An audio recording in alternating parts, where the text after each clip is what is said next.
સુરતમાં અકસ્માતની વધતી ઘટનાઓ વચ્ચે સરદાર બ્રિજ પાસે 108 એમ્બ્યુલન્સ સાથે 3 વર્ષની બાળાનો અકસ્માત સર્જાતા 108માં જ બાળાને હોસ્પિટલે ખસેડાઈ હતી।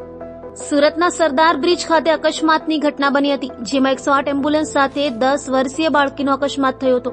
બાળકી સાયકલ લઈને સ્કૂલે જવા રોડ ક્રોસ કરતી હતી તે સમયે બાળકી 108 એમ્બ્યુલન્સની અડફેટે આવતા 20 ફૂટ ફંગોળાઈ ગઈ હતી। સમગ્ર અકસ્માતની ઘટના ત્યાં લાગેલા સીસીટીવીમાં કેદ થઈ હતી। તો 108નો પાયલોટ અકસ્માત બાદ પરત એમ્બ્યુલન્સ લઈને આવ્યો હતો।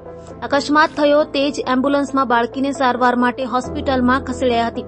હાલ બાળકીને સામાન્ય ઇજા પહોંચતા પરિવારે રાહતનો શ્વાસ લીધો હતો। તો 108ના પાયલોટની માનવતાને પરિવાર તેમજ સ્થાનીય લોકોએ આભાર માન્યો હતો।